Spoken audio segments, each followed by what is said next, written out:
Gimingaw ko sa kong amahan, unang dadagan sa una-una, ganda makitaan mo ko na kung bago kumustorya pa. O tayo mahimo, anak maging ang mga kapildihon, manikas, wala na sila kibawang sa ilang buhaton, mangidlap og tao, sakay nilang aeroplano, butang nila dito, di nila iagi og local courts, pasabot illegal ang pag-aresto, nakakaroon sa Netherlands sa kuamahan. Pero sige lang, ang una akong ginauna-una, naaman mo. Naaman mga tao, suporta sa MOA. Noong kusgan ng gihapon may pamilya, huwag ang hugpong sa taong lungsod. Hindi may mawag agana, laman sa naamo, suporta sa MOA. Salamat kayo, anak. Napoy Ginoo. Pag-abot ani sa tumoy tanan ihatag na nato sa Ginoo. Total nagsugod man ning pagkaning administrasyon ni Marcos manggod. Giubanan man nato siya. Wa man tanan hilabot niya. Siya may ning talikod sa tuwa. Gilaglag man nila ato ang vice presidente. Ginoo na bahala na unsay kuan. Hindi na mo kuan anak. Kaya kita, total, wak man tayo sa niya nagtarong man ta. Ako po, kamo, motoo, mamo nga, mabutang na sa diyang presidente kung dili tungod sa itong vice-presidente.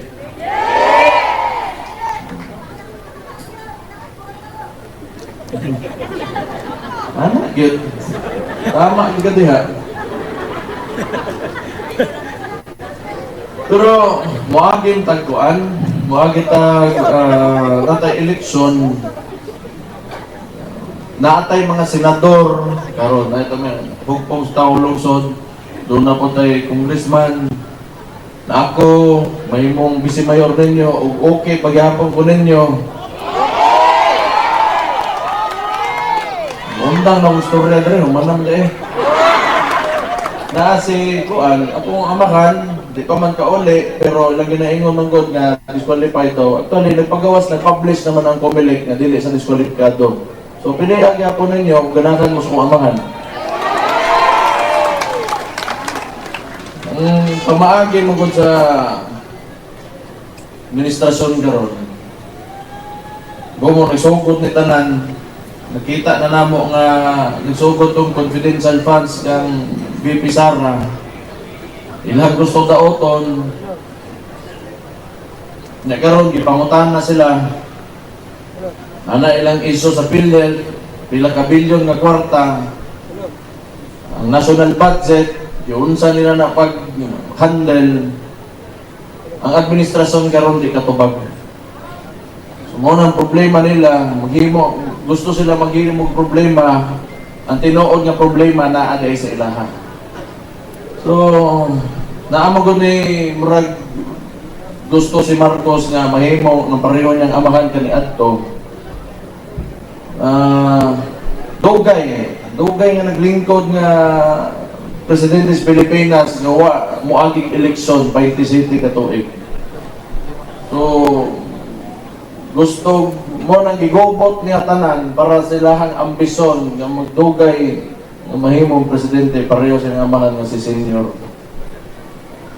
Kaya karon nibalik na sila ilang ginabuhat tanan sa tinuod lang.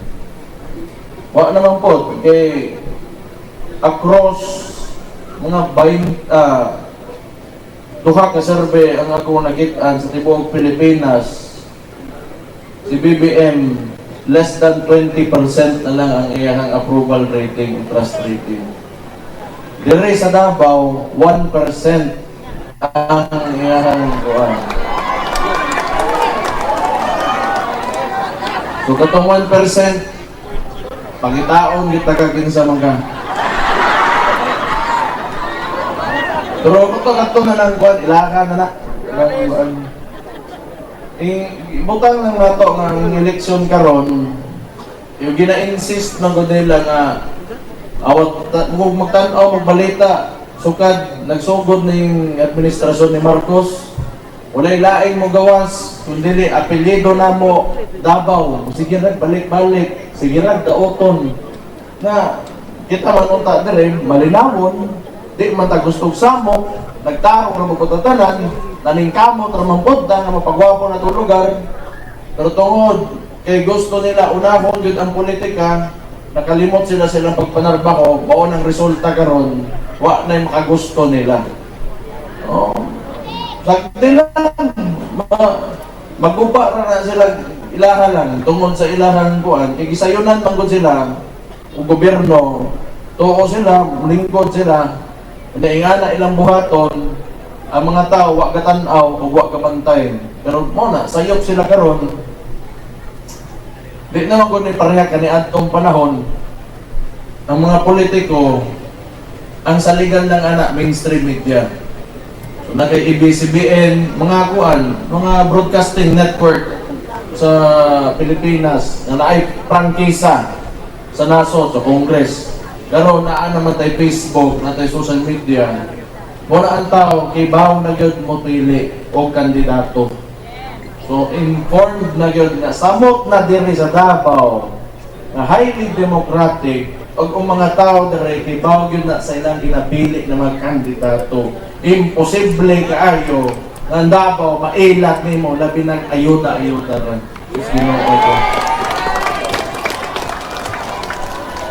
Huwag ka nang ingon anak, total na aman na diha, wak mo na'y kaso, waan ninyo, mo itambag na ko, hugdagin ninyong taman.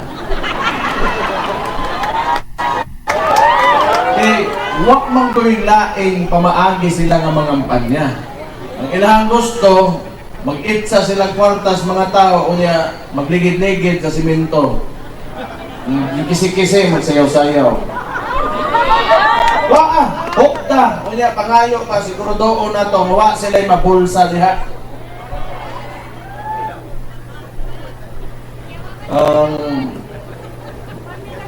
Importante nga, permente lang ta, magpakita.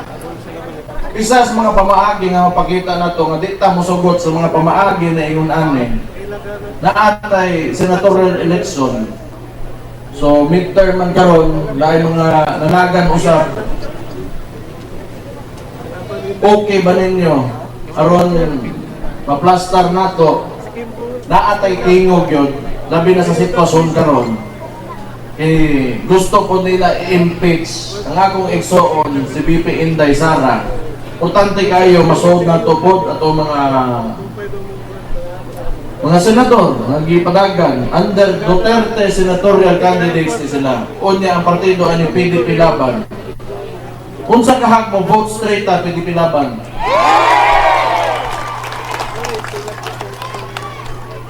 Unya, napulo man ang kabuok. Kung may nag-istorya good sa akong igsoon o unsa man yun, ang ibutang diya sa duha. Karon man ta nakita, kamo na'y bahala. Basta hangtod 12 na nagkabuok ang senador. Dito na ko siguro patas-on kay basta ang emphasis ani gusto na ko De La Rosa, si Bongo o si Pastor Kibuloy kana taga Davao na. Ato agin na. Unya kay mo, ang Davao, dako kay nag-contribution in terms of income sa tibuok Pilipinas. So kinahanglan nga represented dito sa Senate. So kani sila tan pag-abot sa plataporma, usa ra may giya po namo, isa ra ginasunod namo, ug tanang mga di pang mga naingon o manapakita ni Rodney Duterte pag-abot sa panggobyerno, mao na nay sundon po namo kaning mga PDP Laban o Duterte senatorial candidates, diha rami musubay gyud. So di ta masayop diha. Og di pagka mo ma-kontento og storya lang, pwede man ninyo pangitaon na may internet. Paminawan ninyo, sigurado kung pagpili na mo ni sa PDP Laban, di gyud may mauwawan ang mga tawhanan. So, taawan na lang ninyo. Na ay kuan. Kaya mga konsehal na mo, nasubra po. Sugod na kang Jopit Baluran, sahon na nako. Ang papaani si Kundi Baluran, kaila ba mo? Oh, mao ni siyang anak, kauban ako niyang amahan, mahusay. Nindot, nalipay ko nga naabta nako, Isama tong nga old school po, kauban ni Papa gani adto kay daghang nahibaw-an in terms of experience. So kung nangita mo baluran sa konseho, maayo man pud manarbaho, na si Jopet para mo puli niya, waan lang ninyo, pilian lang ninyo. Na si Atty. Sweet Adbingula, Bugada, Bright, dugay na pong mga nagtungtong sa konseho, mga Adbingula. Tanan, wa mo'y madunggan, tanaw ninyo, waysa ninyo, walay na si Atty. Sweet.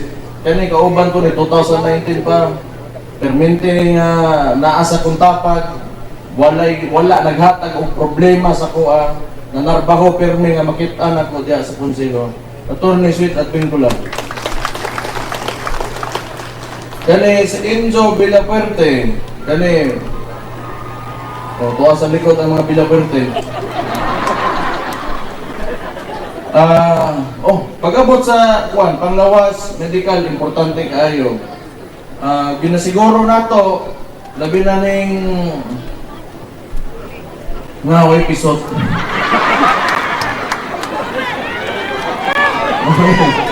So, di lang ka na, importante kaayo ang panglawas kitstaw. Kay, ibaw mo, usahay manggot, pila rin sweldo nato, niya mo abot pa ta nga masakit ta, mo gasto ta. Noon, naaway kwarta ang gobyerno, unya siguro ginato ka well allocated ug naay pondo permanente usa na sa si Enzo Villapuerte nga nagasiguro og nagabantay pag abot anong butanga. So na si Enzo Villapuerte para sa inyo.